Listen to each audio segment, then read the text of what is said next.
ഇനിയുള്ളത് മക്കൾ എന്തിനാണ് എന്നുള്ളതാണ്. അവിടെയാണ് ഞാൻ 5 കാര്യങ്ങൾ പറയാൻ ശ്രമിക്കുന്നത്. കുട്ടികളെ നന്നാവാൻ 5 കാര്യങ്ങൾ ചെയ്യണം. 1, കുട്ടികളെ കൊണ്ടുള്ള ഉദ്ദേശം ക്ലിയർ ആയിരിക്കുക എന്നുള്ളതാണ് ഒന്നാമത്തെ കാര്യം. ലക്ഷ്യം ക്ലിയർ ആയിരിക്കണം. എപ്പോഴും എന്തിനാ കുട്ടി എന്നതിൻ്റെ ഉത്തരം ക്ലിയർ ആയിരിക്കണം. നാളെ ഒരു പെരേ ചെന്നു. അപ്പോൾ പെരക്കാരൻ പറഞ്ഞു, ഉസ്താദേ 3 പെൺകുട്ടികളുണ്ട്, അടുത്തതെങ്കിലും ഒരു ആൺകുട്ടിയാകാൻ വേണ്ടി ദോരക്ക് കൊണ്ടുവരണം. അപ്പം ഞാൻ ചോദിച്ചു, അതിപ്പോൾ എന്തിനാ ഇനിയിപ്പോൾ ഒരു ആൺകുട്ടി എന്ന് ചോദിച്ചു.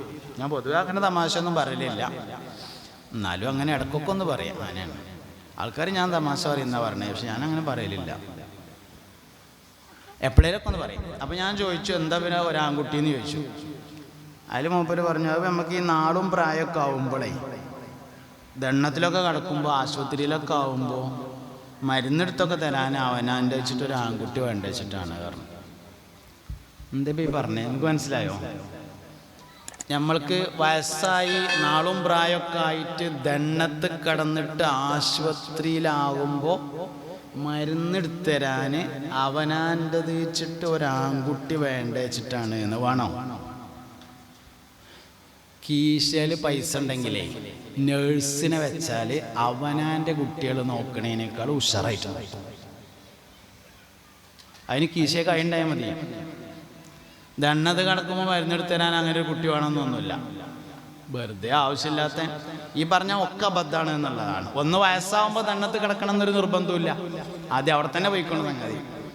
വയസ്സാവുമ്പോൾ ദണ്ണത് കിടക്കണം എന്നൊരു നിർബന്ധമില്ലല്ലോ. ഇനി ദണ്ണത്തിലാണെങ്കിൽ തന്നെ ആശുപത്രിയിലാവണമെന്ന് അത്രയും നിർബന്ധമില്ല. പിന്നെ 3-മത്തേതാണ് മരുന്നെടുത്ത് തരാൻ. നമ്മളെ കുട്ടികളെ പണിയും മരുന്നെടുത്ത് തരണ്ടല്ലോ, വേറെ എന്തൊക്കെ പണിയുണ്ടോ അവർക്ക്. അപ്പം അങ്ങനെ 1 ലക്ഷ്യം ക്ലിയർ. അപ്പോൾ എന്നാൽ പിന്നെ അതല്ലെങ്കിൽ പിന്നെ എന്താന്നുള്ളതാണ്. അപ്പോൾ പിന്നെ നമുക്ക് അടുത്തതായിട്ട് മനസ്സിലേക്ക് വരാൻ എന്താ വെച്ചാൽ, കുറേ സ്വത്തും മുതലൊക്കെ അല്ലേ, അതിനൊരു അനന്തരാവകാശി വേണ്ടതെന്നാണ് പിന്നെ അടുത്തതായിട്ട് തോന്നുക. അനന്തരാവകാശികൾ അങ്ങനെ അനിവാര്യമായൊരു ഘടകമാണെങ്കിൽ അത് ആദ്യം അമ്പിയാക്കൾക്കാണ് ഉണ്ടാവേണ്ടത്. നബിമാർക്കൊന്നും അനന്തരാവകാശമല്ല. നഹ്നു മആശറൽ അംബിയാ ലാ നൂറസു ഹബീബുനാ റസൂലുള്ളാഹി സ്വല്ലല്ലാഹു അലൈഹി വസല്ലം തങ്ങൾ പറഞ്ഞിട്ടുണ്ട്, ഞങ്ങൾ അമ്പിയാക്കളുടെ സമൂഹം സ്വത്തിൽ അനന്തരമില്ലാത്തവരാണ്. മുത്തുനബി സല്ലല്ലാഹു അലൈഹി വസല്ലം വഫാത്തായപ്പോൾ കുറച്ച് സംഭവങ്ങളൊക്കെ ഉണ്ടായിരുന്നു. അത് സിദ്ദീഖുൽ അക്ബർ റളിയല്ലാഹു അൻഹു ഭരണം ഏറ്റെടുത്തു. ബൈത്തുൽ മാലിൽ അടക്കുകയാണ് ചെയ്തത്. ഫാത്തിമ ബീവി കൊടുത്തിട്ടില്ല. അമ്പിയാക്കളുടെ സ്വത്തിൽ അനന്തരം ഉണ്ടാവില്ല. അതുകൊണ്ട് അനന്തരം ഉണ്ടാവുക എന്നുള്ള അത്ര നിർബന്ധമായ കാര്യമൊന്നുമില്ല. ഉണ്ടെങ്കിൽ നല്ല തന്നെയാണ്, കുഴപ്പമൊന്നുമില്ല. പിന്നെന്തിനാ കുട്ടി? പിന്നുള്ളത് നമ്മൾ ആ തറവാട് നിലനിർത്താൻ വേണ്ടിയിട്ട് എന്നാണ് 3-മത് നമുക്ക് തോന്നുക. തറവാട് നിലനിർത്താന്ന് പറഞ്ഞാൽ ഇപ്പം അതിന് ഞമ്മക്ക് തന്നെ കുട്ടി ഉണ്ടാകണമെന്നൊന്നുമില്ല. തറവാട്ടിൽ ആർക്കെങ്കിലും ഉണ്ടായാലും പോരെ.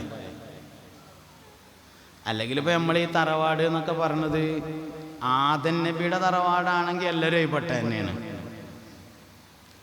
പിന്നെ ഇപ്പം നമ്മളിങ്ങനെ സൗകര്യത്തിന് വേണ്ടിയിട്ടുള്ള കിഴക്കേതിൽ പടിഞ്ഞാറേതിൽ തെക്കേതിൽ വടക്കേതിൽ എന്നൊക്കെ പറഞ്ഞ സാധനങ്ങളാണ് പിന്നെ ഉള്ളത്. അതൊന്നും ഇപ്പം നിലനിന്നോളം നിർബന്ധമില്ല. നിൽക്കുകയാണെങ്കിൽ നല്ല തന്നെയാണ് എന്നുള്ളതാണ്. സത്യത്തിൽ മക്കൾ എന്തിനാണെന്നതിൻ്റെ ലക്ഷ്യം ക്ലിയർ ആക്കുന്നില്ല എന്നുള്ളതാണ് കുട്ടികൾ നന്നാവാത്തതിൻ്റെ 1-മത്തെ കാരണം. ഞാനിങ്ങനെ കുറേ ആലോചിച്ച് നോക്കിയിട്ടുണ്ട്. ഏറ്റവും നല്ല ലക്ഷ്യമായിട്ട് എനിക്ക് തോന്നിയത്, മുഹമ്മദ് നബി സല്ലല്ലാഹു അലൈഹി വസല്ലമയുടെ ഉമ്മത്തിന്റെ വർധനവിന് വേണ്ടി എന്ന് നിയതി ചെയ്യലാണെന്നാണ്. മുഹമ്മദ് നബിയുടെ സല്ലല്ലാഹു അലൈഹി വസല്ലം 120 വരികളിലായി ആളുകൾ സ്വർഗത്തിലേക്ക് വരി നിൽക്കുമെന്നാണ്. അതിൽ 90 വരി മുത്തുനബിയുടെ ഉമ്മത്താവുന്നുണ്ട് സല്ലല്ലാഹു അലൈഹി വസല്ലം. അതുകൊണ്ട് നാളെ സ്വർഗത്തിലേക്ക് പോകുന്ന നബി തങ്ങളുടെ ഉമ്മത്തിൻ്റെ വർധനവിന് വേണ്ടി എന്ന് മക്കളെ കൊണ്ട് നിയത്ത് ചെയ്യലാണ് ഏറ്റവും നല്ല നിയത്ത് എന്നാണ് എൻ്റെ ഒരു അഭിപ്രായം. പല നിയത്തും ചെയ്യാം. സ്വാലിഹാക്കാൻ, സ്വാലിഹെ വളർത്താൻ, ഇൽമു പഠിപ്പിക്കാൻ, അങ്ങനെ പലതും ചെയ്യാം. അൽഹംദുലില്ലാ ഇവിടെ നല്ല ദർസൊക്കെ നടക്കുന്നുണ്ട്. ദർസ് വളരെ പവിത്രമാണ്. നമ്മളിപ്പോൾ പല സ്ഥലത്തും കണ്ടുകൊണ്ടിരിക്കുന്ന ഒരു സംഭവം എന്താ വെച്ചാൽ, ഹിഫ്ള് എന്നുള്ളതൊരു ട്രെൻഡായിട്ടുണ്ട്. മോശമെന്നല്ല ഞാൻ പറഞ്ഞ കേട്ടോ, പൊതുവെ അങ്ങനെ ആയിട്ടുണ്ട്. പക്ഷെ പഴമക്കാരായ ആളുകളൊക്കെ എപ്പോഴും ആഗ്രഹിച്ചിരുന്നത് മക്കളെ ആലിമാക്കണം എന്നാണ്. ഓരോരു ഹിഫ്ള് മാത്രം ഉണ്ടായിട്ട് ഇൽമില്ലെങ്കിൽ, നമ്മളെ നാട്ടിലൊക്കെ സിമൻ്റൊക്കെ തേക്കാൻ വരുന്ന ബംഗാളികളിലൊക്കെ നല്ല നല്ല ഹാഫിളുകളുണ്ട്. വിളിച്ചിട്ട് ഓദിച്ചോക്കാണ് നിങ്ങൾ, അടിപൊളിയായിട്ട് ഓതിത്തരും. അപ്പോൾ ഹാഫിൾ മാത്രമായതുകൊണ്ട് വലിയ പ്രയോജനമൊന്നും ഉണ്ടാവില്ല. ഹാഫിളും ആലിമും കൂടി ആകുമ്പോഴാണ് പ്രയോജനം ഉണ്ടാകുന്നത്. ദർസുള്ള പള്ളികളിൽ ദുആക്ക് പ്രത്യേകമായി ഇജാബത്ത് ഉണ്ടാവുന്നതാണ്. പള്ളികളിൽ ഇജാബത്ത് നഷ്ടപ്പെട്ടതിന് കുറേ കാരണങ്ങൾ പറയുന്നുണ്ട്. അതിലെ പ്രധാനപ്പെട്ട ഒരു കാരണം പള്ളിയിൽ നിന്ന് ദർസ് നഷ്ടപ്പെട്ടു പോകുന്നു എന്നുള്ളത് ഇജാബത്ത് കുറയാൻ കാരണമായിട്ടുണ്ട് എന്നുള്ളതാണ്. മാബൈന ഖബരി വ മിമ്പരി റൗളത്തും മിൻ റിയാദിൽ ജന്ന എന്ന് പറഞ്ഞുകൊടുത്ത് എൻ്റെ ഖബറിൻ്റെയും എൻ്റെ മിമ്പറിൻ്റെയും ഇടയിൽ സ്വർഗത്തോപ്പാണ് എന്ന് പറഞ്ഞുകൊടുത്ത് എന്താണ് അങ്ങനെ പറയാൻ കാരണമെന്ന് മഹത്തുക്കൾ പരിശോധിച്ചിട്ട് പറയണത്, മുദരിസായ നബി സല്ലല്ലാഹു അലൈഹി വസല്ലം തങ്ങൾ വീട്ടിൽ നിന്ന് പള്ളിയിലേക്കും പള്ളിയിൽ നിന്ന് വീട്ടിലേക്കും നടന്ന സ്ഥലമാണത് എന്നതാണ്. അതിനോട് യോജിക്കുന്ന പ്രയോഗം തന്നെയാണ് മജ്ലിസുൽ ഇൽമി റൗളത്തും മിൻ റിയാദിൽ ജന്ന എന്ന പ്രയോഗവും എന്നാണ്. അപ്പോൾ പള്ളി സ്വർഗത്തോപ്പാകണമെങ്കിൽ അവിടെ പ്രധാനമായിട്ടും ഉണ്ടാവേണ്ട ഒരു കാര്യം പള്ളി ദർസാണ് എന്ന്. സാന്ദർഭികമായിട്ടും ഇവിടെ ദർസ് ഉണ്ട് എന്നുള്ളതോടുകൂടി ഞാനത് സൂചിപ്പിക്കുകയാണ്. ഞാൻ വരുന്നതിന് മുമ്പായിട്ട് നമ്മളെ ഖത്തറിലുള്ള ഒരു ഇബ്രാഹിം ഹാജി ഉണ്ട്, നിങ്ങൾ പലർക്കും പരിചയം ഉണ്ടാവും. അവർക്ക് റിയാദിലൊക്കെ ബിസിനസ് ഉണ്ട്. നല്ല ഒരു ദീനീ സ്നേഹിയാണ്, ഒരുപാട് ദീനീ സംരംഭങ്ങളെ സഹായിക്കുന്ന വലിയൊരു മനുഷ്യനാണ്. ഖത്തർ ഇബ്രാഹിം ഹാജി എന്നാണ് പറയാം. അദ്ദേഹം എൻ്റെ നാട്ടിലൊരു സ്ഥാപനമുണ്ട്, ഞാൻ നേതൃത്വം കൊടുക്കുന്ന കാര്യമായി സഹായിച്ചിട്ടുണ്ട്. വ്യക്തിപരമായും കുടുംബപരമായും നമുക്കൊരുപാട് ബന്ധമുള്ള ഒരാളാണ്. അദ്ദേഹം വിളിച്ചിരുന്നു. അദ്ദേഹത്തിൻ്റെ ഭാര്യ വീട് റുഖിയ എന്ന് പറഞ്ഞാൽ അവരുടെ ഭാര്യ വീട് ഈ നാട്ടിലാണ്. അവരുടെ സഹോദരൻ അഷ്റഫ്, അതുപോലെ ഉമ്മ ഉപ്പ എന്നിവരൊക്കെ ഈ ഖബർസ്ഥാനിലുണ്ട്. പ്രത്യേകം ദുആ ചെയ്യാൻ പറഞ്ഞിട്ടുണ്ട്. ഒരു മുത്തഅല്ലിമിൻ്റെ ചെലവ് റുഖിയ എന്ന ആ സഹോദരി ഏറ്റെടുത്തു. ഒന്ന് നേരത്തെ ഏറ്റെടുത്തിട്ടുണ്ട് എന്ന് പറഞ്ഞു, ഒന്നും കൂടി ഏറ്റെടുക്കാമെന്ന് പറയാനും പ്രത്യേകം ദുആ ചെയ്യാനും പറഞ്ഞിട്ടുണ്ട്. അള്ളാഹു റബ്ബുൽ ഇസ്സത്ത് അവരുടെ ഖബർ സ്വർഗമാക്കി കൊടുക്കട്ടെ, സന്തോഷത്തിലും റാഹത്തിലാക്കി കൊടുക്കട്ടെ. അവരുടെ കുടുംബജീവിതത്തിൽ അള്ളാഹു ബർക്കത്ത് ചെയ്യട്ടെ, വരുമാനങ്ങളിൽ അള്ളാഹു ബർക്കത്ത് ചെയ്യട്ടെ. ഒരുപാട് ദീനീ സംരംഭങ്ങളെ നന്നായിട്ട് സഹായിക്കുന്ന ആളാണ്. അള്ളാഹു റബ്ബുൽ ഇസ്സത്ത് അവരുടെ സമ്പത്തിൽ, വരുമാനങ്ങളിൽ, ബിസിനസ്സുകളിലൊക്കെ ബറക്കത്ത് ചെയ്യട്ടെ. അതുപോലെ നമ്മളെ ബഹുമാനപ്പെട്ട ബാക്കി ഉസ്താദ്, മഹാനവർഗയുടെ ഭാര്യ, ഉപ്പ തുടങ്ങിയവരൊക്കെ ബന്ധുക്കളൊക്കെ ഈ ഖബർസ്ഥാനിലുണ്ട്. അള്ളാഹു റബ്ബുൽ ഇസ്സത്ത് അവരുടെ ഖബർ സ്വർഗമാക്കി കൊടുക്കട്ടെ. ഭാര്യ മരണപ്പെട്ട് വരാൻ കഴിഞ്ഞിട്ടുണ്ടായിരുന്നില്ല, ഖബറിങ്ങ് പോയി ദുആ ചെയ്തു. അള്ളാഹു തആല അതുപോലെ നമ്മളിൽ നിന്ന് മരണപ്പെട്ടു പോയ ഉമ്മവാപ്പമാർ, ഉസ്താദുമാർ, ബന്ധുക്കൾ, ദുആ ചെയ്യാൻ പറഞ്ഞവർ, വേണ്ടപ്പെട്ടവർ, ഒരുപാട് ആളുകൾ ആരുടെ മണ്ണിലാണ്. അള്ളാഹു അവരുടെയൊക്കെ ഖബറിനെ സ്വർഗമാക്കി അനുഗ്രഹിക്കട്ടെ. നമ്മുടെ എല്ലാവരുടെയും ദീനിയും ദുന്യവിയുമായ എല്ലാ വിഷയങ്ങളെയും അള്ളാഹു റബ്ബുൽ ഇസ്സത്ത് ഏറ്റെടുക്കട്ടെ. അപ്പോൾ ദർസ് പള്ളിക്ക് എപ്പോഴും ഒരു ഐശ്വര്യമാണ്. പള്ളിയെ സംബന്ധിച്ച് ദുആന്റെ ഇജാബത്തിന് വളരെ പ്രധാനപ്പെട്ട ഒരു കാര്യമാണ് ദർസ് ഉണ്ടാകുക എന്ന് പറഞ്ഞത്. പക്ഷെ ചില കാര്യങ്ങളൊക്കെ സൂക്ഷിക്കണം. ദർസ് നിലനിൽക്കണമെങ്കിൽ ചില കാര്യങ്ങളൊക്കെ, അതിലേറ്റവും പ്രധാനപ്പെട്ട ഒരു കാര്യം എന്താ വെച്ചാൽ, മനുഷ്യൻ്റെ ജീവിതത്തിലെ ഏറ്റവും മാറ്റം ഉണ്ടാകുന്നത് 3 സമയത്താണെന്നാണ്. ഏത് മനുഷ്യൻ്റെയും ജീവിതത്തിൽ ഏറ്റവും പ്രധാനപ്പെട്ട മാറ്റങ്ങൾ ഉണ്ടാകുന്നത് 3 സമയത്താണ്. ഒന്ന് പ്രായപൂർത്തിയാവുമ്പോഴാണ്, പിന്നൊന്ന് ജോലി കിട്ടുമ്പോഴാണ്, പിന്നെ ഒന്ന് റിട്ടയർഡ് ആവുമ്പോഴാണ് എന്നാണ് ഏത് മനുഷ്യനും ജീവിതത്തിലെ ഏറ്റവും മാറ്റം. ഒന്ന് പ്രായപൂർത്തിയാവുമ്പോഴുള്ള മാറ്റം എന്താ വെച്ചാൽ, ഞാനിപ്പോൾ വലിയ കുട്ടിയായി എന്ന് തോന്നുന്നു എന്നുള്ളതാണ്. ചിലപ്പോൾ മുപ്പരെ വാപ്പവനോട് പറയും ചെയ്യും, എനിക്കിപ്പോൾ വലിയ കുട്ടിയായിട്ടുണ്ട് കേട്ടോ, പഴയമായിരുന്നല്ല എന്ന് പറയും. വലിയ കുട്ടിയായി എന്ന് നമുക്ക് തോന്നിയുള്ള കുഴപ്പം എന്താണെന്ന് അറിയുങ്ങൾ, പിന്നെ നമ്മളിങ്ങോട്ട് ആരും ഉപദേശിക്കണ്ട, എല്ലാവരോടും നമ്മൾ അങ്ങോട്ട് ഉപദേശിച്ചോളാ എന്നുള്ളിടത്ത് നമ്മൾ എത്തും എന്നുള്ളതാണ് ഒരു കാര്യം. രണ്ടാമത് മനുഷ്യൻ്റെ ജീവിതത്തിൽ മാറ്റം ഉണ്ടാകുന്നത് ജോലി കിട്ടിയാലാണെന്നാണ്. ജോലി കിട്ടിയാലുള്ള പ്രശ്നം എന്താ വെച്ചാൽ, പിന്നെ ജോലി ഇല്ലാത്തവരെയും സാധുക്കളെയും കണ്ണിൻ്റെ വരെ കണ്ടുവിടാന്നുള്ളത് ഉണ്ടാവുന്നതാണ്. ഇപ്പം നമ്മൾ ചില പഞ്ചായത്ത് ഓഫീസിലോ വില്ലേജ് ഓഫീസിൽ പോലീസ് സ്റ്റേഷനിലൊക്കെ ചെന്നാൽ, ചില ബാങ്കിലൊക്കെ ചെന്നാൽ അവിടെ ഉണ്ടാവും ചില ഉദ്യോഗസ്ഥന്മാർ മൂത്ത് കോക്കാത്ത സൈസ്, കീപ്പട്ട് മാത്രമേ ഓൽക്ക് കണ്ണുള്ളൂ, മനുഷ്യനെ കാണൂല. അങ്ങനത്തെ ഓൽക്ക് ജോലി കിട്ടുന്നതിൻ്റെ മുമ്പ് പോലെ അങ്ങനെയൊന്നും അല്ല, നല്ല മനുഷ്യന്മാരായിരുന്നു. ജോലി കിട്ടിയപ്പോൾ ഇങ്ങനെ ഉണ്ടായതാണ്. അതാണ് ജോലി കിട്ടിയാലുണ്ടാവുന്ന മാറ്റം. ഇനി മൂന്നാമത്തത് വളരെ പ്രധാനപ്പെട്ട ഒരു മാറ്റം, റിട്ടയർഡ് ആവുമ്പോൾ. റിട്ടയർഡ് ആകുക എന്ന് പറഞ്ഞാൽ ഗവൺമെൻറ് ജോലിയിൽ നിന്ന് റിട്ടയർഡ് ആകുക എന്നല്ല ഞാൻ ഉദ്ദേശിച്ചു കേട്ടോ. അതുമാണ്. അതിൻ്റെ ഒപ്പം കൃഷിയിൽ നിന്ന് റിട്ടയർഡ് ആയാലും, സൂപ്പർ മാർക്കറ്റിൽ നിന്ന് റിട്ടയർഡ് ആയാലും, മീൻ കച്ചവടത്തിൽ നിന്ന് റിട്ടയർഡ് ആയാലും, പാടത്തുനിന്ന് റിട്ടയർഡ് ആയാലും, തെങ്ങുംതോട്ടത്തിൽ റിട്ടയർഡ് ആയാലും, എവിടുന്ന് റിട്ടയർഡ് ആയാലും ഉള്ളൊരു പ്രശ്നം കുട്ടികളെ കണ്ണിൻ്റെ നേരെ കണ്ടുകൂടാന്നുള്ളതാണ്. മനസ്സിലാകണില്ല. പേരക്കുട്ടി വിരുന്ന് വരുമ്പോഴേ വലിയ സന്തോഷത്തിലാണ് വരിക, വല്യാപ്പാനെ കാണാൻ പോവുക എന്നൊക്കെ കരുതിയിട്ട്. പേരക്കുട്ടി വിരുന്ന് വരുമ്പോൾ വല്യാപ്പ ചെന്നിട്ട് വേണമെങ്കിൽ ഗേറ്റിൻ്റെ അവിടെ നിന്ന് കുട്ടീനെ എടുത്ത് കൊണ്ടുവരൊക്കെ ചെയ്യും. 2 ദിവസം തിരക്കേടുണ്ടാവില്ല. 3ാമത്തെ ദിവസം ആകുമ്പോഴത്തിന് വല്യപ്പാൻ്റെ യഥാർത്ഥ സ്വഭാവം പുറത്തു വരും. കണ്ണടയുടെ കാല് കാണാനില്ല, പത്രത്തിൽ നിന്ന് ഫോട്ടോ വെട്ടിയിട്ടുണ്ട്, അങ്ങനെ അപ്പടി ഇപ്പടി ചൊറിഞ്ഞ് മാന്തി.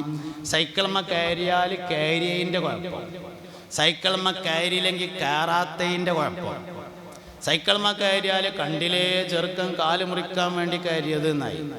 സൈക്കിൾമ കയറിയില്ലെങ്കിൽ 4000 ഉറുപ്പ്യ ചെലവാക്കിയിട്ട് ആ സൈക്കിൾ വാങ്ങി കൊടുന്നിച്ചിട്ട് ആ ചെങ്ങായി കൈമൊന്ന് കയറി നോക്കിക്കൂടെ എന്നായി. ഈ ഒരു സംഗതി ചിലപ്പം പള്ളി ദർസുള്ള പള്ളിക്ക് ഉണ്ടാവും. ഹൗദെന്ന് വെള്ളം മുക്കിയാൽ പ്രശ്നം, മുക്കിയില്ലെങ്കിൽ പ്രശ്നം.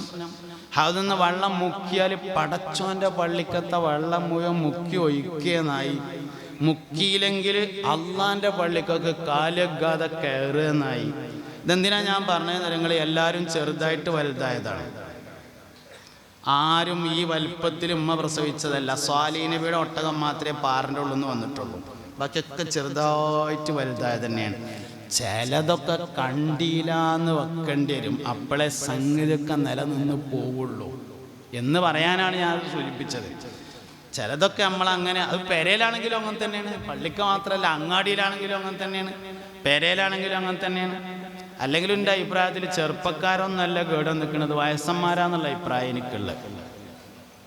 റമദാൻ മാസമായാലും അങ്ങാടിയത്തെ പള്ളിയത്തെ ഹൗദക്ക് വെള്ളം അടിച്ചാലും തികണില്ല. വയസ്സന്മാർ നിൽക്കരിച്ചിട്ടാ, ചെറുപ്പക്കാർ കാര്യങ്ങൾ നിൽക്കരിച്ചിട്ട്. പണ്ടൊക്കെ ഈ റമദാൻ മാസം ആയാൽ പുതിയാപ്പള സൽക്കാരുണ്ടാവും, നോമ്പുതുറ പുതിയാപ്പള സൽക്കാരുണ്ടാവും. അതിനൊരു 20 ആൾ പോയാലും മിക്കവാറും 16 ആളും നോലുമ്പില്ലാത്തവരാണ് പണ്ട് പോവുക. 4 ആൾ മാത്രമേ നോലുമ്പുള്ള ഉണ്ടാവുക. ഇന്നങ്ങനെയല്ല. ഇന്ന് പുതിയാപ്പള സൽക്കാരത്തിന് 20 ആൾ പോകുന്നുണ്ടെങ്കിൽ 20 ആൾക്കും നോലുമ്പുണ്ട്, വണ്ടിയുടെ ഡ്രൈവർക്കും നോലുമ്പുണ്ട്, ബസ്സിൽ അതേ ലൈൻ ബസ് പോണേ ഡ്രൈവർക്ക് നോമ്പുണ്ട്, കണ്ടക്ടർക്ക് നോമ്പുണ്ട്. അപ്പോൾ ചെറുപ്പക്കാരൊക്കെ കുറേ നേരമായിട്ടുണ്ട്. നമ്മൾ പ്രായമായ ആളുകൾ ചെയ്യേണ്ട ചില കാര്യങ്ങളുണ്ട്, അത് നമ്മൾ ചെയ്യുന്നില്ല എന്നതാണ് പ്രശ്നം. വിഷയത്തിലേക്ക് മടങ്ങുകയാണ്. അപ്പം അതുകൊണ്ട് മക്കൾ നന്നാവാൻ ഒന്ന് ലക്ഷ്യം നന്നായിരിക്കണം എന്നതാണ്. രണ്ടാമത്തത് ഉദ്ദേശത്തിനനുസരിച്ച് പേര് നൽകണം എന്നതാണ് രണ്ടാമത്തെ കാര്യം. പേരിടുമ്പോൾ 3 കാര്യങ്ങളാണ് സൂക്ഷിക്കേണ്ടത്. ഒന്ന്, പേരിന് നല്ല ഒരർത്ഥം ഉണ്ടായിരിക്കണം. അറബിയനാവണം നിർബന്ധമൊന്നുമില്ല, നല്ലൊരർത്ഥമുള്ള പേരായിരിക്കുക. എന്നാൽ അർത്ഥത്തേക്കാൾ പ്രധാനപ്പെട്ടതാണ് പേരിൻ്റെ താരീഖ്. ഇത് ആരെ പേരാണ് എന്നുള്ളത് വളരെ പ്രധാനമാണ്. ആരുടെ പേരാകുന്നു? എൻ്റെ ഒരു സുഹൃത്തുണ്ടായിരുന്നു, ഇക്ബാൽ എന്ന് പറഞ്ഞിട്ട്, പഠിക്കൽ ഇക്ബാൽ, KTK ഇക്ബാൽ എന്നാ പറയാം. നല്ലൊരു ദീനീ പ്രവർത്തകനാണ്, നേരത്തെ മരണപ്പെട്ടു, അള്ളാഹു മഗ്ഫിറത്ത് കൊടുക്കട്ടെ. അപ്പോൾ ഇക്ബാലിന് 3 ആൺകുട്ടികളാണ്. ഇക്ബാലിന് മക്കളുണ്ടായാൽ നമ്മളെ സബീനയിലെ ബദർ മൗലിദ് ഉണ്ട്. ആ ബദർ മൗലിദിൻ്റെ അവസാനത്തെ ഹദീസിന് തുറന്നു വെച്ചിട്ട് ഭാര്യനോട് പറയും, ഇതിൽ നിന്ന് ഏത് തിരഞ്ഞെടുത്താലും കുഴപ്പമില്ല എന്നാണ്. മക്കൾക്കൊക്കെ ബദരീങ്ങളെ പേരിട്ട്, പേരിനനുസരിച്ചുണ്ടാവും മനുഷ്യന്നാണ്. അതുകൊണ്ട് പേരിൻ്റെ താരീഖ് വളരെ പ്രധാനപ്പെട്ടതാണ്. ഇതാരെ താരീഖാണ്? മോനെ അബൂബക്കർ എന്ന് പേരിടുമ്പോൾ അബൂബക്കർ സിദ്ദീഖിൻ്റെ പേര് ഇക്കോട്ടെ എന്ന് കരുതിങ്ങാണ്ടാണ് ഇട്ടതാണെങ്കിൽ ചുരുങ്ങിയത് ജോയിന്റ് സെക്രട്ടറിയെങ്കിലോ. അങ്ങനെയാണ്. നിങ്ങൾ ചോദിച്ചാൽ എന്താണെന്നൊക്കെ എനിക്കറിയാം, അങ്ങനെയാണ് സംഗതി. പക്ഷെ അബൂബക്കർ സിദ്ദീഖിൻ്റെ പേര് ഇക്കോട്ടെ എന്ന് കരുതിയിട്ട് ഇടണം. അങ്ങനെയാണ് ചരിത്രം. പേരിൻ്റെ ചരിത്രം വളരെ പ്രധാനമാണ്. ബദരീങ്ങളെ പേരിൻ്റെ കൂട്ടത്തിലൊക്കെ കുറേ പേര് ഇഞ്ഞു നമ്മൾ ഇടാൻ ബാക്കിയുണ്ട്, കുറേ പേരുണ്ട്. അത് 313 ഉള്ളൂ എന്ന് പറഞ്ഞിട്ട് കാര്യമില്ല. അതിൽ നല്ല നല്ല പേര് കുറേ ഉണ്ട്. ഉണ്ട്. അലിഫൻ സുബൈറു യുബ്രിഉ സഅദുൻ സഈദുൻ ഹാനിഉ അസ്അദു ഇംറാനു വ ഉബയ്യുൻ ഉബയ്യുൻ അബ്ദുല്ലാഹ് ലാ ഇലാഹ ഇല്ലല്ലാഹു ലാ ഇലാഹ ഇല്ലല്ലാഹ് ലാ ഇലാഹ ഇല്ലല്ലാഹു മുഹമ്മദുർ റസൂലുള്ളാഹ്. അപ്പോൾ ബദരീങ്ങളെ പേരിടാം. മുഹ്യിദ്ദീൻ ഷെയ്ഖ് ഇപ്പൊ പഴയ പെണ്ണുങ്ങൾക്കൊക്കെ പഴയ പേര് മോഡലായി വരുന്നുണ്ട്. മോഡലാന്ന് കരുതിട്ടാൽ മോഡലിൻ്റെ മാതിരി ഉണ്ടാവുള്ളൂ, ആമിനാബീൻ്റെ മാതിരി ഉണ്ടാവില്ല. റളിയല്ലാഹു അൻഹ ആമിന ബീവിൻ്റെ പേരാണ് എന്ന് കരുതിട്ടാലേ ആമിന ബീവിൻ്റെ മാതിരിയേ ഉള്ളൂ. ആമിന ബീവി എന്ന് പറഞ്ഞാൽ മുത്തുനബിയുടെ അമ്മയാണ് റളിയല്ലാഹു അൻഹ. മക്കളെ കൊണ്ട് വിജയിച്ച ഉമ്മാന്റെ ഉദാഹരണമാണ് ആമിന ബീവി റളിയല്ലാഹു അൻഹ. ലോകത്തെ ഏറ്റവും സന്തോഷം അനുഭവിച്ച ഗർഭിണിയാണ് ആമിന ബീവി റളിയല്ലാഹു അൻഹ. ആമിന ബീവിയുടെ സ്വപ്നങ്ങൾ വരെ പ്രകാശത്തിന്റെ കൊട്ടാരങ്ങളായിരുന്നു, മുൻകഴിഞ്ഞ അമ്പിയാക്കളായിരുന്നു. അതാണ് ആമിന ബീവി. ആയിഷ റളിയല്ലാഹു അൻഹ ആയിഷ ബീവിയുടെ പേരാണ് എന്ന് കരുതിങ്ങാണ്ടിട്ടാലേ ആയിഷ ബീവിന്റെ മാതിരിയാവുള്ളൂ.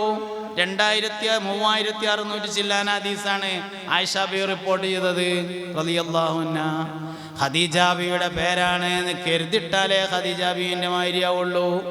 മുസ്തഫ നബി സല്ലല്ലാഹു അലൈഹി വസല്ലമ തങ്ങൾ എപ്പോഴും അനുസ്മരിക്കാറുണ്ടായിരുന്ന ഭാര്യയാണ് സയ്യിദത്തുനാ ഖദീജ റളിയല്ലാഹു അൻഹ. അപ്പം അതുകൊണ്ട് പേരിൻ്റെ താരീഖാണ് രണ്ടാമത്തത്. ഇനി ഇതിനേക്കാൾ പ്രധാനപ്പെട്ട ഒരു മൂന്നാമത്തെ കാര്യമുണ്ട്, പേരിൻ്റെ ഉദ്ദേശം. എന്ത് ഉദ്ദേശത്തിലാണ് ഈ പേരിട്ടത്? നബി തങ്ങൾക്ക് മുഹമ്മദ് എന്ന് പേരിട്ടു സല്ലല്ലാഹു അലൈഹി വസല്ലം. അബ്ദുൽ മുത്തലിബ് ഇൽഹാമാണത്. അബ്ദുൽ മുത്തലിബിന് അള്ളാഹു നൽകിയ ഇൽഹാമായിരുന്നു കാരണം. മുഹമ്മദ് എന്ന് പേരിട്ടു. അപ്പൊ ഖുറൈശികൾ ചോദിച്ചു, എന്താപ്പത് അബ്ദുൽ മുത്തലിബെ, കേട്ടുകേൾവിയില്ലാത്തൊരു പേര്, ഇന്ന് വരെ ഞങ്ങൾ ഇങ്ങനെ ഒരു പേര് കേട്ടിട്ടില്ലല്ലോ. അപ്പൊ പറഞ്ഞു, അറത്തു അഹ്മദഹു മൻ അലൽ ഖബ്റാ മുഹമ്മദൻ സമ്മൗ നബിയൽ ഹുദാ വഹുവ അഹഖുൻ നാസി ബിൽ ഹംദി സല്ലാ അലൈഹില്ലാഹു മാ അശ്റഖത് സംസുല്ലാഹ ഫീ ദാലിക സഅദി. നമുക്കൊരു ബക്കറ്റ് വീഡിയോ ഒക്കെ നടത്തണ്ടേ? അത് നടത്തുക. സംഘാടകർ ബക്കറ്റുമായി വരും, പൈസക്ക് വേണ്ടിയിട്ടാണത്, അല്ലാതെ ചായൻ്റെ ഗ്ലാസ് ഇട്ട് കൊടുക്കാനല്ല. അപ്പോൾ അതുകൊണ്ട് എല്ലാവരും ഉള്ളതിനനുസരിച്ച് കാര്യമായിട്ടൊക്കെ സഹായിക്കണം. സ്റ്റേജിലുള്ളവരടുത്തൊന്നും പിരിച്ചോളി, ഞാനല്ലാത്ത എല്ലാവരുടെ അടുത്തൊന്നും പിരിച്ചോളി. വേണ്ട, സ്റ്റേജിമൊന്നും പിരിച്ചോളി.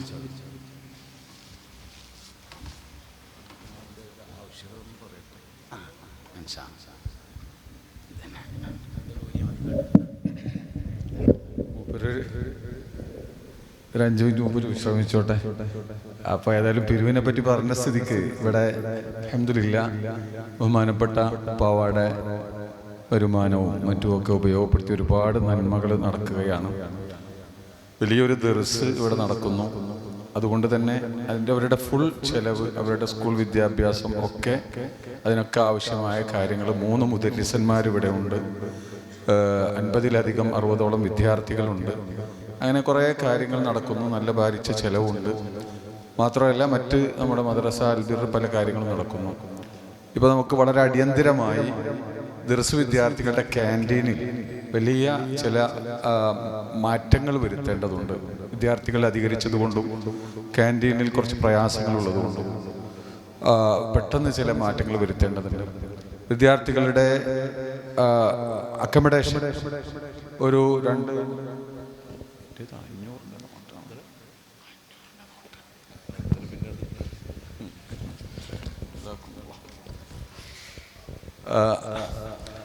പിന്നെ എല്ലാവരും കേട്ടുപോയില്ലേ?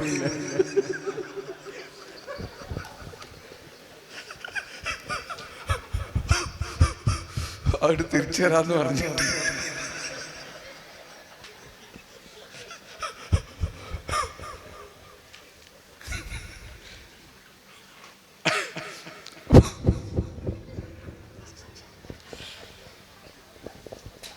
അൽഹംദുലില്ലാ അങ്ങനെയാണ്.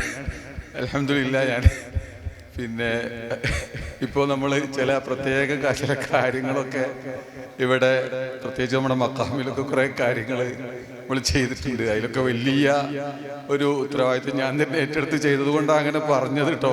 നിങ്ങൾ തെറ്റിദ്ധരിക്കരുത്. അതിൻ്റെ പല കാര്യങ്ങളുടെയും ചിലവ് മറ്റാരെയും ഏൽപ്പിക്കാതെ അത് ഞാൻ തന്നെ ചെയ്തു കൊള്ളാം എന്ന് പറഞ്ഞിട്ട് ചെയ്തിട്ടുണ്ട്. അപ്പോൾ അതുകൊണ്ട് അങ്ങനെയാണ് പറഞ്ഞു പോയിന്നേ ഉള്ളൂ. എല്ലാവരും നന്നായി കൊടുക്കണം.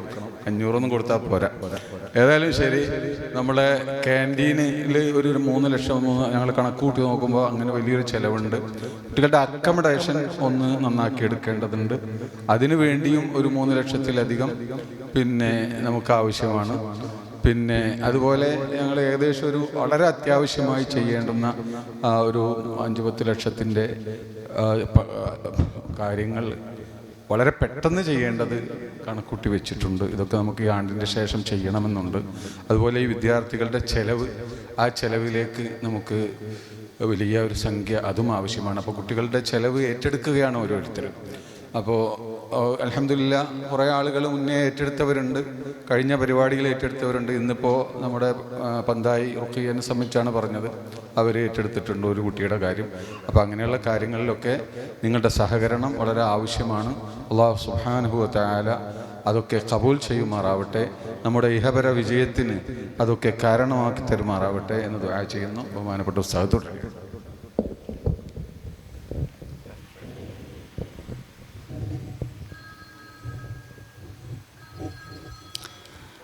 ബിസ്മില്ലാ.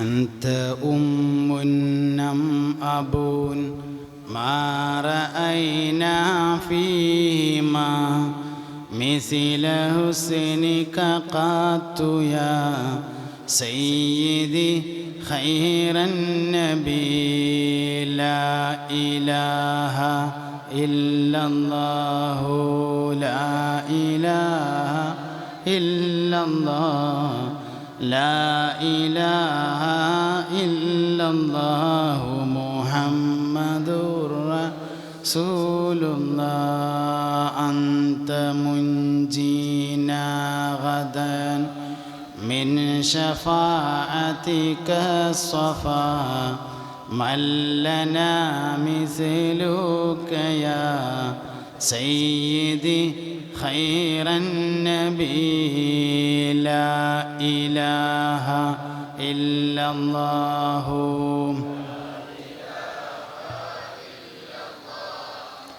لا إله إلا الله محمد رسول الله ارتكبت على الخطأ غير حصر وعدد لك أشكو فيه يا سيدي خير النبي لا إله لا إله إلا الله لا إله إلا الله محمد رسول الله. അപ്പോൾ കുടുംബജീവിതത്തിൻ്റെ 1-ാം ഭാഗം വാപ്പ അമ്മ, 2-ാം ഭാഗം ഭാര്യ ഭർത്താവ്, 3-ാം ഭാഗം മക്കൾ നന്നാവാൻ 5 കാര്യങ്ങൾ. അതിലൊന്നാമത്തെ കാര്യം ഉദ്ദേശം ക്ലിയർ ആയിരിക്കണം. 2ാമത് നല്ല പേരിടണം.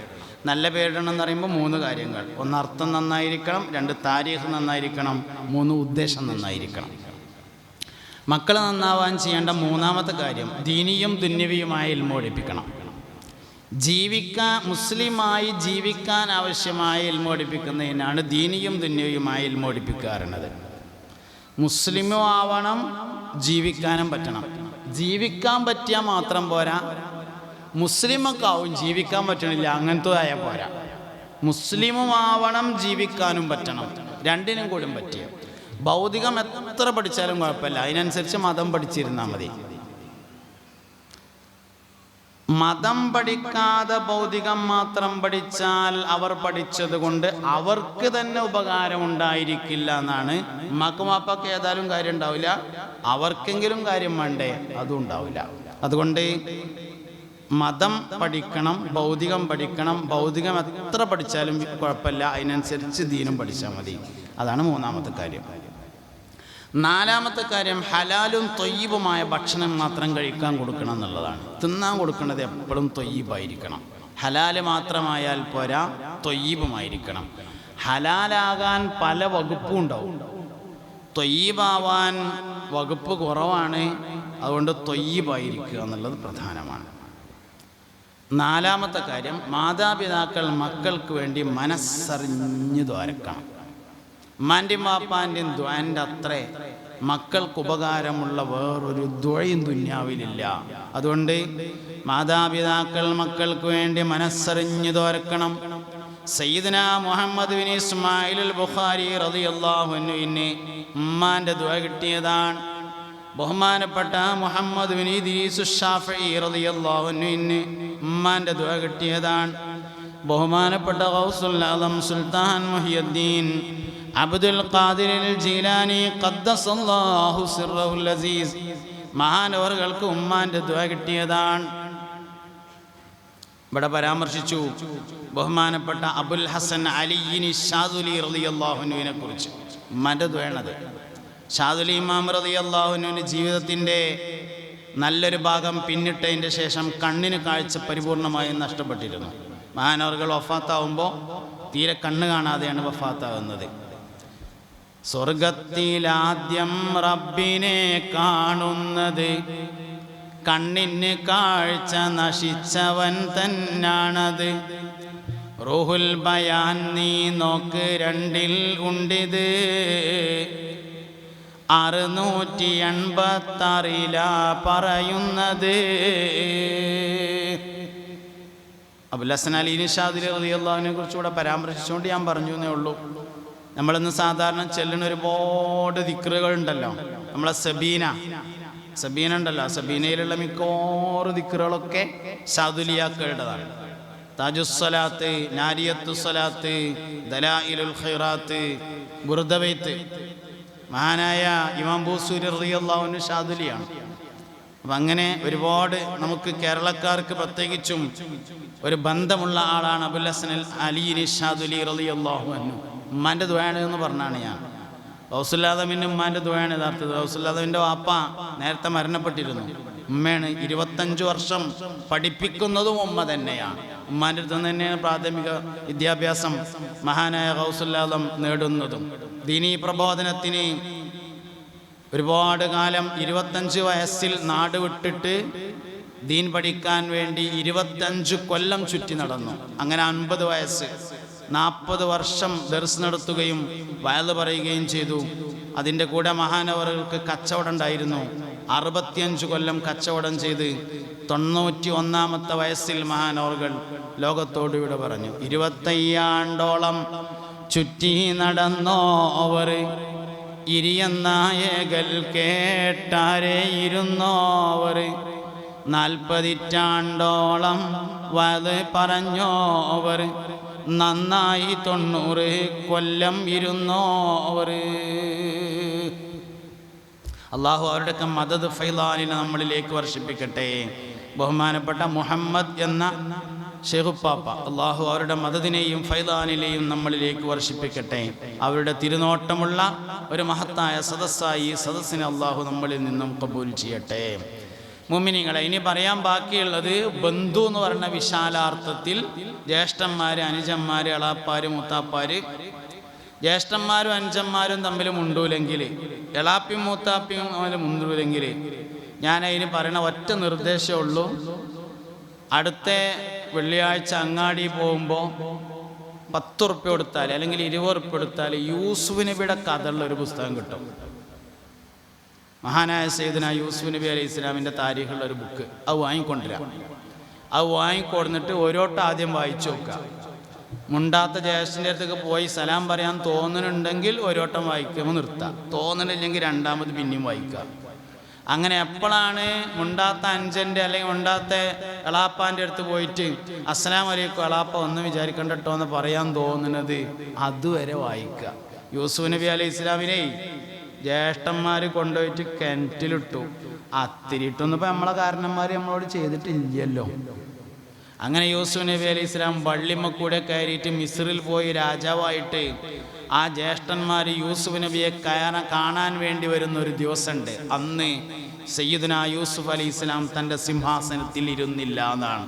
ജ്യേഷ്ഠന്മാരെ ബഹുമാനിച്ചിട്ട്, ഏത് ജ്യേഷ്ഠന്മാരെ അറിയോ? ഈ കിണറ്റിലിട്ട ആൾക്കാർ. ആ മനുഷ്യന് അല്ലാഹു വലിയൊരു ദർജ കൊടുത്തു യൂസുഫ് നബിക്ക്. എന്താ ദർജ? ഒരിക്കൽ സയ്യിദുനാ യൂസുഫ് നബി അലൈഹി ഇസ്ലാമിനോട് നൈൽ നദിയുടെ ഒരു കരയിലാണ് മഹാനവറുകൾ താമസിക്കുന്നത്. മറുകരയിൽ താമസിക്കുന്ന ആളുകൾ വന്നിട്ട് പറഞ്ഞു, യൂസുഫേ നിങ്ങൾ കുറച്ചാലും ഞങ്ങളെ നാട്ടിലൊന്ന് വന്ന് പാർക്കണം എന്ന് പറഞ്ഞു. മഹാനവറുകൾ ചോദിച്ചപ്പോൾ എന്തിനാ ഞങ്ങളെ നാട്ടിൽ വന്ന് താമസിക്കണമെന്ന് ചോദിച്ചു. അതിൽ പറഞ്ഞു, നിങ്ങൾ ഇവിടെ താമസിച്ചിട്ട് ഇവിടെ എല്ലാവർക്കും നല്ല പൈസ ഉണ്ടായിട്ടുണ്ട്. ഞങ്ങളെ നാട്ടിൽ വന്ന് കുറച്ച് ദിവസം പാർത്താൽ അവിടെ എല്ലാവർക്കും നല്ല പൈസ ഉണ്ടാവും, ജലസേചനം നടക്കും, കൃഷിയൊക്കെ ഉഷാറായും കടക്ക് വീടും പെരപ്പണിയൊക്കെ തീരുന്ന ഞങ്ങളുടെ അഭിപ്രായം പറഞ്ഞു. സയ്യിദുനാ യൂസുഫ് അലൈഹി ഇസ്ലാം പറഞ്ഞു, ഇന്നെ കൊണ്ട് അങ്ങനെ ഒരു കാര്യം ഉണ്ടെങ്കിൽ ആയിക്കോട്ടെ, ഞാൻ വരാമെന്ന് പറഞ്ഞു. അങ്ങനെ നൈലിൻ്റെ മറുകരയിൽ പോയി മഹാനായ സയ്യിദുനാ യൂസുഫ് നബി അലൈഹി ഇസ്ലാം താമസിച്ചു. അവർ വിചാരിച്ചതുപോലെ തന്നെ ജലസേചനം നടന്നു, കൃഷി ഉണ്ടായി, വരുമാനം ഉണ്ടായി, വീട് പണികൾ തീർന്നു, കടങ്ങൾ വീടി, റാഹത്തായി, എല്ലാവർക്കും സമ്പത്തുണ്ടായി. എന്നാൽ മടങ്ങിപ്പോരുന്നതിന് മുമ്പ് മഹാനായ സയ്യിദുനാ യൂസുഫ് നബി അലൈഹി ഇസ്ലാം അവിടെ വെച്ചുകൊണ്ട് വഫാത്തായി. വഫാത്തായപ്പോൾ നാട്ടുകാർക്കിടയിൽ ഒരു തർക്കമുണ്ടായി. അക്കരമുള്ള ആൾക്കാർ പറഞ്ഞു, യൂസുഫിനെ ഇവിടെ മറവ് ചെയ്യണം, ഇവിടുന്നല്ലേ മരിച്ചത്, അമ്പിയാക്കൾ വഫാത്തായോടെ തന്നെ മറവ് ചെയ്യണം എന്നാണ് പറഞ്ഞു. ഇക്കരമക്കാർ വന്നു, അതിപ്പോഴേ വിട്ടെന്നാൽ ശരിയാവില്ല, അത് മൂപ്പര് അവിടെ ഉള്ളതാണ്, മൂപ്പര് കുറച്ചൊന്നും ഇവിടെ വന്ന് നിന്നു എന്നേ ഉള്ളൂ, ഞങ്ങൾ കൊണ്ടുപോവുകയാണ് പറഞ്ഞു. അപ്പം അക്കരമക്കാർ പറഞ്ഞു, കൊണ്ടുപോകാൻ പാടില്ല എന്ന് പറഞ്ഞു. അക്കരമക്കാർ പറഞ്ഞു, കൊണ്ടുപോകും, ഞങ്ങളൊന്ന് കൊണ്ടുപോയിക്കാണി, ഞങ്ങളൊന്ന് തരാതിരുന്നാണ്. അങ്ങനെ എത്തായക്കത്തിലു രണ്ടു കൂട്ടരും പരസ്പരം ജനാസക്ക് വേണ്ടി വാളെടുത്ത് യുദ്ധം ചെയ്യാൻ ഒരുങ്ങിയപ്പോൾ രണ്ട് നാട്ടിലെയും ഖാദിമാർ യോഗം ചേർന്നിട്ടൊരു തീരുമാനമെടുത്തു. എത്രേ? യൂസുഫ് നബി അലൈഹി ഇസ്ലാമിനെ ഒരു പെട്ടിയിലാക്കിയിട്ട് നൈൽ നദിയുടെ നടുവിൽ മണലും ചാക്ക് വെച്ച് വെള്ളം കെട്ടി നിർത്തിയിട്ട് പെട്ടിയിലാക്കി മറവ് ചെയ്ത് വെള്ളം രണ്ടു ഭാഗത്തേക്കും തിരിച്ചുവിടാൻ. അങ്ങനെ മഹാനായ സയ്യിദുനാ യൂസുഫ് നബി അലൈഹി ഇസ്ലാമിനെ നൈൽ നദിയുടെ നടുവിൽ പെട്ടിയിലാക്കിയാണ് മറവ് ചെയ്തത് എന്നാണ്. കുറേ കാലങ്ങൾക്ക് ശേഷം അമ്പിയാക്കളിൽപ്പെട്ട ചിലർക്ക് യൂസുഫ് നബി അലൈഹി ഇസ്ലാമിൻ്റെ ജനാസ അവിടെ നിന്ന് എടുത്തുകൊണ്ട് ബൈത്തുൽ മുഖദ്ദസിൽ കൊണ്ടുപോയി മറവ് ചെയ്യാനുള്ള കൽപ്പനയുണ്ടായി. അങ്ങനെ മഹാനായ യൂസുഫ് നബിയുടെ മഖ്ബറ ജനാസ അവിടെ നിന്ന് എടുത്തിട്ട് ബൈത്തുൽ മുഖദ്ദസിൻ്റെ അടുത്തുള്ള ഹറം ഇബ്രാഹിം എന്ന് പറയുന്ന ഇബ്രോൺ എന്ന് പറയുന്ന സ്ഥലത്ത് കൊണ്ടുപോയി മറവ് ചെയ്യുകയാണ് ചെയ്തത്. ഇന്ന് യൂസുഫ് നബി അലൈഹി ഇസ്ലാമിൻ്റെ ഖബർ ഇബ്രോണിലാണുള്ളത്. പക്ഷെ മറവ് ചെയ്തിരുന്നത് നൈൽ നദിയുടെ നടുവിൽ പെട്ടിയിലാക്കിയിട്ടായിരുന്നു. ആ മനുഷ്യൻ പോയോടത്തൊക്കെ പൈസ ഉണ്ടാകുക, പോയോടത്തൊക്കെ കൃഷി ഉണ്ടാകുക, പോയോടത്തൊക്കെ ആൾക്കാർക്ക് വലിയ സൗകര്യങ്ങൾ ഉണ്ടാകുക. എന്തുണ്ടായത്? മഹാനവറുകളുടെ ജീവിതത്തിലെ ചില പ്രത്യേകമായ ടേണിംഗ് പോയിന്റുകളാണ് യഥാർത്ഥത്തിലത്. മൻ അഹബ്ബ അൻ യുബ്സത ലഹു ഫീ റിസ്ഖിഹി വയൻസ ലഹു ഫീ അസ്രിഹി ഫല്യസിൽ റഹിമഹു ഹബീബുനാ റസൂലുള്ളാഹി. ആർക്കെങ്കിലും ആയുസ് ദീർഘമാകണമെന്നും ഭക്ഷണം വിശാലമാകണമെന്നും ആഗ്രഹിക്കുന്നുവെങ്കിൽ അവൻ കുടുംബബന്ധം ചേർക്കട്ടെ എന്ന് അഷ്റഫുൽ ഖൽഖ് ഹബീബുനാ റസൂലുള്ളാഹി. റിസ്ക് എന്ന് പറഞ്ഞാൽ ഭക്ഷണം എന്ന് മാത്രമല്ല കേട്ടോ, ഭക്ഷണത്തിലേക്കുള്ള വഴിയും റിസ്ക്കാണ്, ഭക്ഷണത്തിലേക്കുള്ള വഴികളും റിസ്ക്കാണ്. യഥാർത്ഥത്തിൽ അരിയോ ഗോതമ്പോ ഒന്നുമല്ല ഭക്ഷണം എന്ന് പറഞ്ഞത്, ഭക്ഷണത്തിൻ്റെ തൗഫീഖാണ്. പൈസ ഉണ്ടായതുകൊണ്ട് ഭക്ഷണം ഉണ്ടായിക്കോണമെന്നില്ല, ഭക്ഷണം ഉണ്ടായാൽ തന്നെ കഴിക്കാനുള്ള തൗഫീഖ് ഉണ്ടായിക്കോണമെന്നില്ല. തൗഫീഖ് ഉണ്ടായാൽ സമയാസമയങ്ങളിൽ വന്നുകൊണ്ടിരിക്കുമെന്നാണ്. അതുകൊണ്ട് ഭക്ഷണത്തിൻ്റെ തൗഫീഖാണ് എപ്പോഴും വേണ്ടത്. ഞാനൊക്കെ ഇപ്പം ഇന്ന് രാത്രി തിന്നത് എന്താന്ന് പറയുകയാണെങ്കിൽ നിങ്ങളെ തൊള്ളയിൽ കൂടെ കപ്പലിങ്ങനെ പോകും. എമ്മാതിരി വലിപ്പമുള്ള കോയിൻ്റെ കഷ്ണമൊക്കെ ആയിരുന്നു എന്ന് പറയാം. ഞങ്ങൾ അസൂയ ഉണ്ടായിട്ടൊന്നും കാര്യമില്ല. എല്ലാവരെയും വാപ്പാർ അത്യാവശ്യം ഓതാൻ കൊണ്ടാക്കിയില്ലേ, ഫത്തുൽ മുഈൻ പകുതിക്കെത്തിയപ്പോൾ ചാടിപ്പോന്നതല്ലേ, അതിന് ഇന്നെ പറഞ്ഞിട്ട് എന്താ കാര്യം? അങ്ങനെയല്ലോ മുഴുവനാക്കാത്തതിൻ്റെ കുഴപ്പം. മുത്തല്ലിമീങ്ങളോടും പറയാനുള്ളത് ഒരു കാര്യമാണ്, നല്ലത് കേടെന്നാൽ പറ്റ കുരുത്തം കെട്ടതാവും. അതുകൊണ്ട് തുടങ്ങി വെച്ചത് പൂർത്തിയാക്കിയില്ലെങ്കിൽ സംഗതി പ്രശ്നമാവും. അതുകൊണ്ട് നന്മയുടെ വഴിയിൽ പ്രവേശിച്ചിട്ടുള്ള ആളുകൾ അത് പൂർത്തിയാക്കാൻ വേണ്ടി ശപഥം ചെയ്യണം. അപ്പോഴൊക്കെയാണ് ബറക്കത്തും. സ്ത്രീകളുടെ ഭാഗത്ത് നിന്ന് ഒരു കുട്ടിയുടെ ചെലവ് ഏറ്റെടുത്തതായിട്ടുള്ള അറിയിപ്പുണ്ട്. അള്ളാഹു റബ്ബുൽ ഇസ്സത്ത് കബൂൽ ചെയ്യട്ടെ, ജാരിയായ സ്വതക്കയാക്കട്ടെ. അവരുടെ മരണപ്പെട്ടു പോയ ആരെല്ലാം ഉണ്ട് അവരുടെയൊക്കെ ഖബറിനെ അള്ളാഹു സ്വർഗമാക്കി കൊടുക്കട്ടെ. ജീവിതത്തിൽ അള്ളാഹു ബർക്കത്ത് ചെയ്യട്ടെ, കുടുംബത്തിൽ ബർക്കത്ത് ചെയ്യട്ടെ, എല്ലാ ഉദ്ദേശങ്ങളെയും അള്ളാഹു വീട്ടിൽ കൊടുക്കട്ടെ. ഇൽമ് എന്ന് പറഞ്ഞത് വളരെ പ്രധാനപ്പെട്ടതാണ്. ഇൽമിന് ഖിദ്മത്തെടുക്കുക അമ്പിയാക്കളുടെ അനന്തരമാണ് ഇൽമ് എന്ന് പറയുന്നത്. അതുകൊണ്ട് ഇൽമിൻ്റെ ഖാദിമീങ്ങളായി എല്ലാവരും മാറണം. ദർസ് നിലനിൽക്കുക എന്ന് പറഞ്ഞത് നാട്ടിന് വലിയ ഐശ്വര്യമാണ്. ഒരു കാര്യം ഉറപ്പാട്ടോ, നിലനിർത്താൻ പ്രയാസം ഉണ്ടാവും. അതുകൊണ്ടാണല്ലോ അതിന് അത്രയും ഗുണമുണ്ടായത്. ദർസ് നിലനിർത്തി കൊണ്ടുപോകുക എന്ന് പറഞ്ഞാൽ നല്ല പ്രയാസമുള്ളതായിരിക്കും. അതുകൊണ്ടാണ് അതിന് അത്രയും വലിയ ഗുണമുണ്ടായതും. അപ്പോൾ അതുകൊണ്ട് പിന്നെ അങ്ങനത്തെ കാര്യങ്ങളിലൊക്കെ എല്ലാവരും ശ്രദ്ധിക്കണം. ദർസിക്കൊക്കെ കുട്ടികളെ പറഞ്ഞേക്കണം. ഞാൻ ഒരിക്കൽ ഇങ്ങനെ കോഴിക്കോട് നിന്ന് ഒരു പരിപാടി കഴിഞ്ഞിട്ട് നാട്ടിലേക്ക് വരികയാണ്.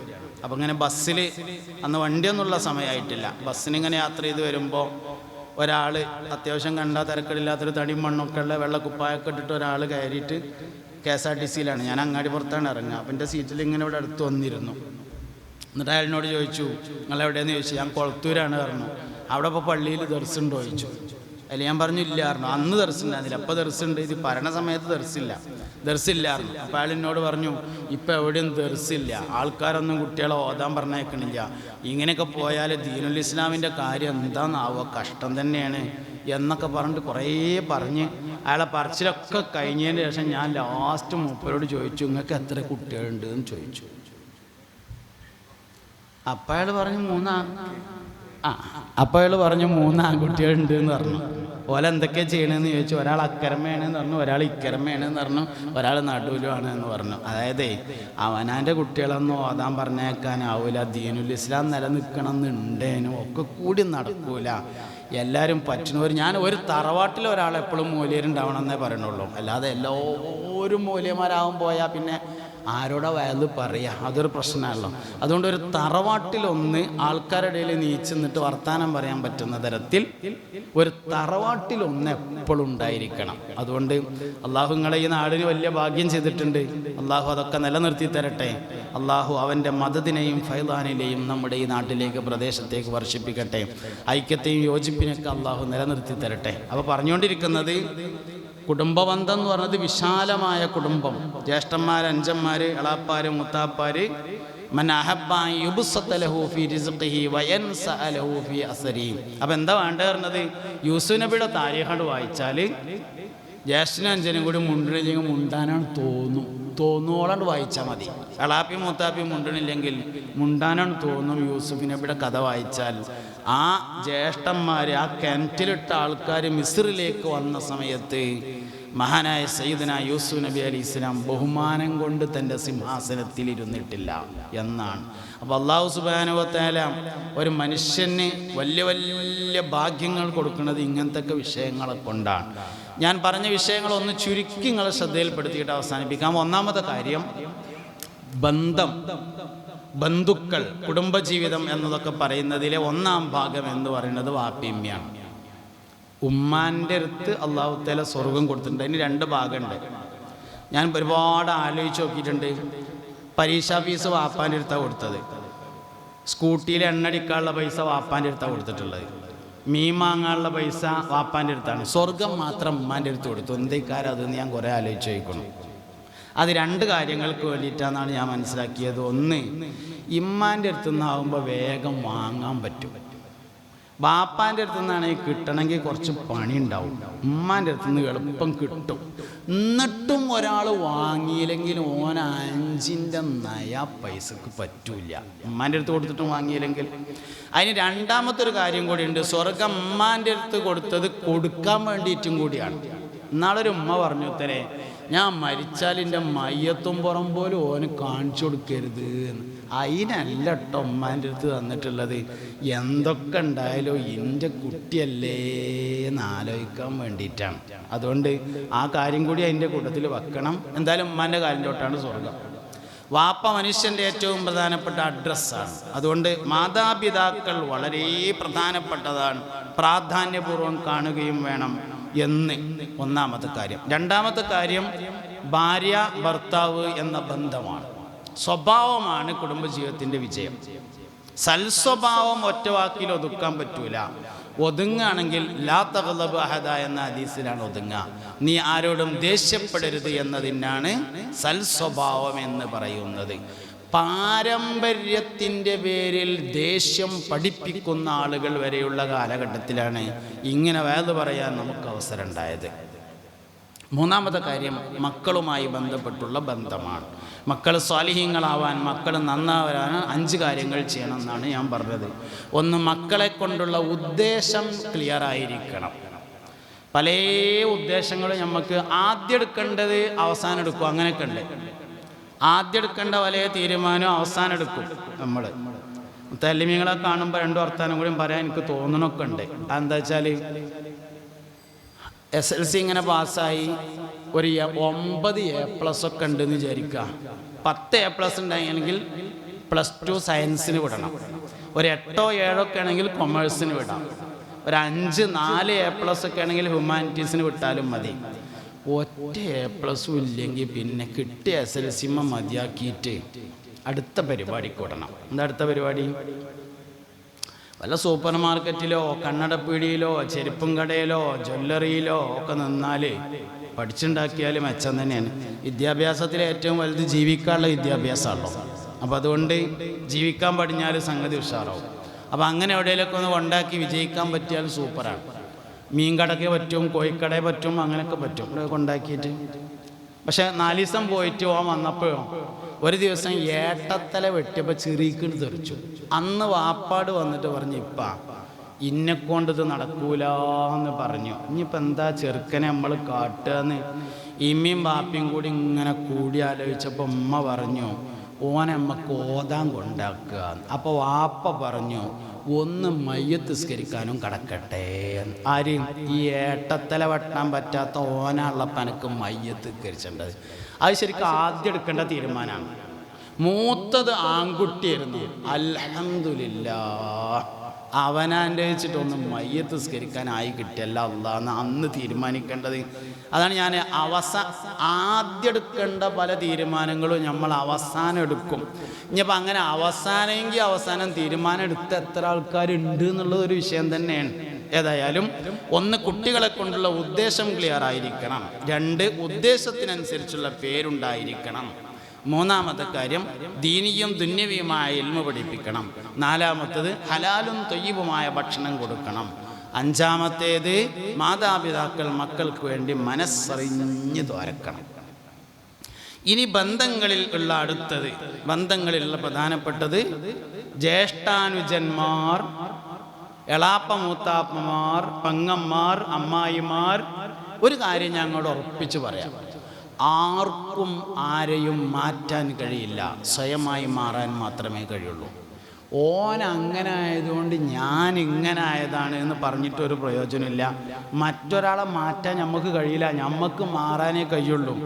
വലിയ ഒരു ചെമ്പട്ടിയിൽ നിറയെ വെള്ളം ഒഴിച്ചിട്ട് അതിൽ കുറച്ച് ഓക്കപ്പൊടിയും പുണ്ണാക്കും ലേശം ഉപ്പും ഇട്ടിട്ട് ഇങ്ങനെ ഇളക്കിയിട്ട് മൂരിക്കൊട്ടിനിങ്ങനെ കൊടുങ്ങാണ്ട് തല പിടിച്ച് താത്താനേ കഴിയുള്ളൂ.